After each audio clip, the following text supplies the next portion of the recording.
Today's story is about a farmer boy, a boy who falls in love with a girl that people are willing to sacrifice everything for, just to spend one night with. Those who get the chance to be with her consider themselves incredibly lucky. One day, this farmer boy brings the girl home, and together, they do things that will unfold in today's story. The story begins in the year 1850, in a small town named Rockies in California. Here, we're introduced to Angel, a stunningly beautiful girl, highly sought after in the town. People compete in a lottery system just for a chance to spend one night with her. The ones who get selected feel like they've won a great prize. We first see Angel, who appears helpless, burdened by her circumstances. She recalls the days she lived with her mother, Na. How happy they were back then. One day, her father, Alex, came to meet her for the very first time. But when Alex arrived, he didn't even acknowledge Angel properly. Instead, he asked her to leave the room. And when she left, he coldly told Na, "I live in your house, but I have never married you, nor will I ever. I told you from the beginning I didn't want this child. She's illegitimate." Angel overheard every word from outside. She was devastated by her father's cruelty. She began crying uncontrollably.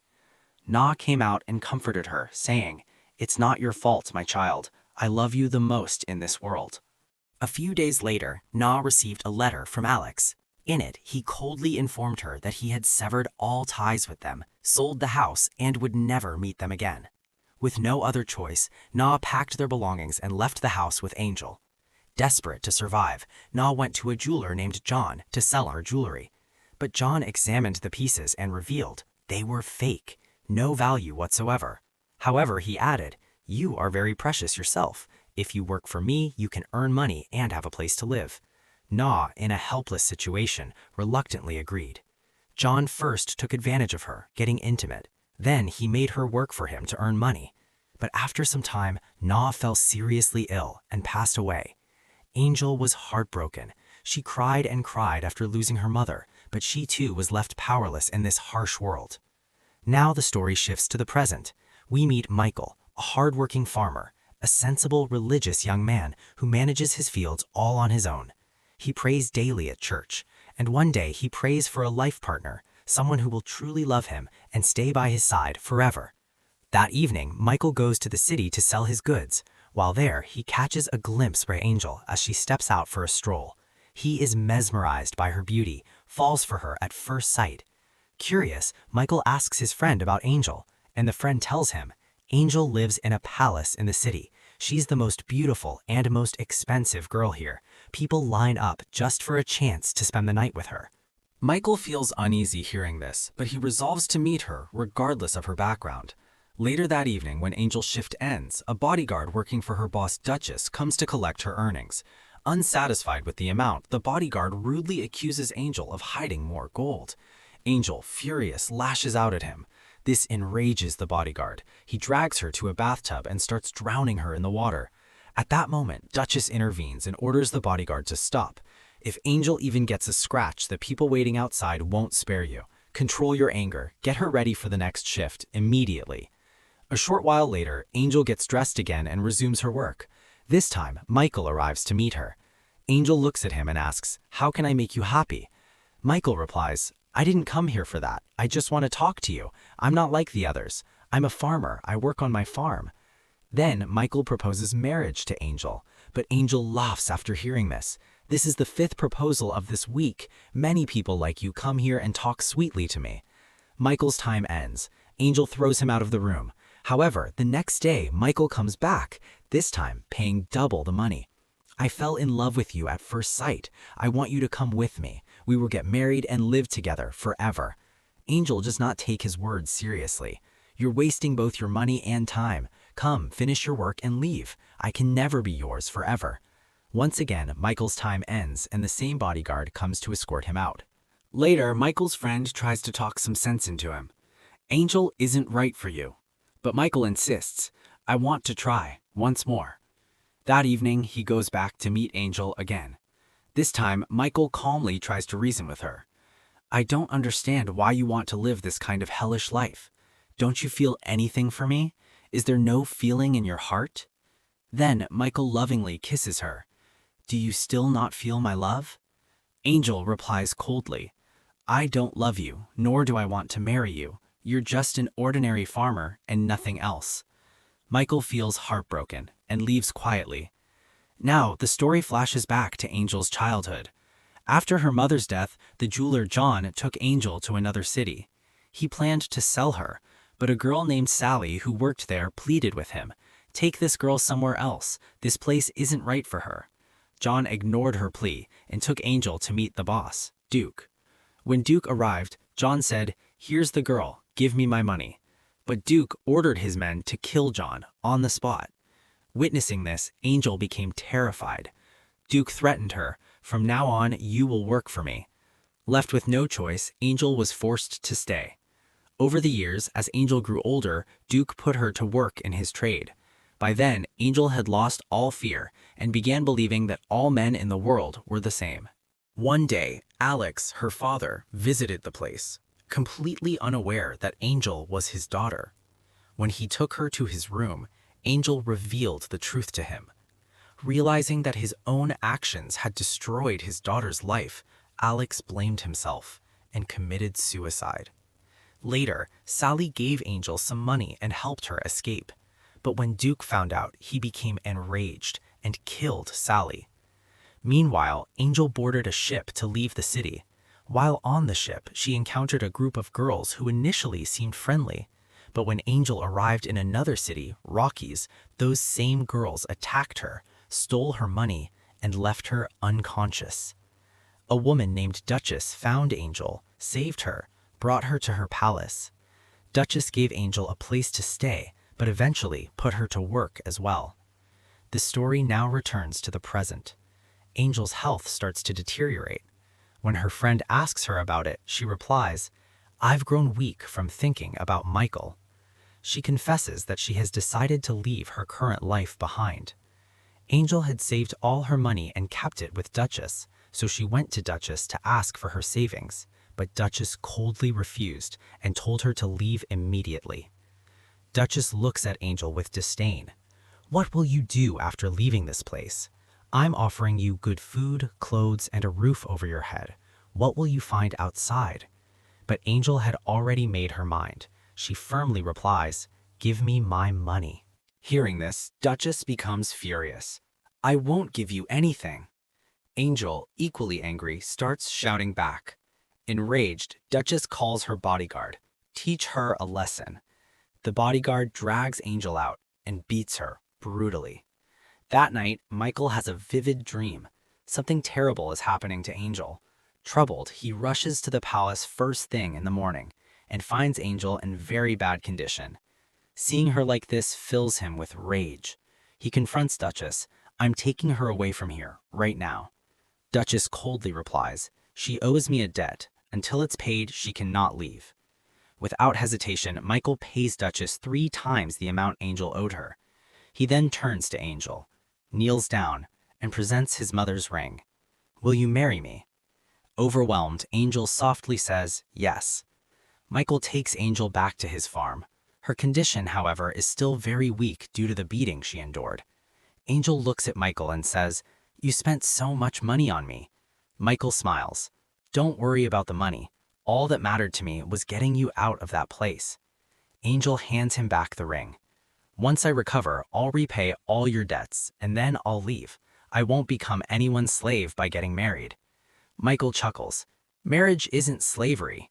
He gives her some clothes to wear. Angel asks, "Are these your wife's clothes?" Michael replies, "No, these belonged to my sister. She passed away a year ago. Her husband Paul used to live here with me, but he's currently in another city." When Angel tries to stand up, she collapses due to her poor health. Michael immediately steps in to care for her. Over the next 3 weeks, Michael looks after Angel until she fully recovers. One night, Michael visits Angel to check on her. She calls him closer and says, "It's time for me to repay my debt to you," implying intimacy. But Michael refuses. "I didn't save you because I wanted something in return. What I feel for you in my heart, I want you to feel the same way for me. Until then, I won't come close to you." The next morning, as Michael works on the farm, Angel approaches him.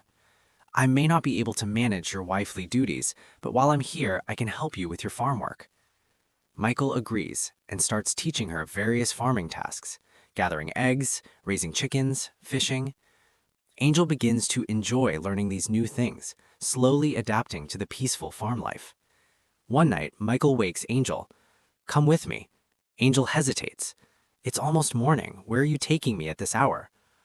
Michael takes her to a hilltop and shows her a breathtaking sunrise.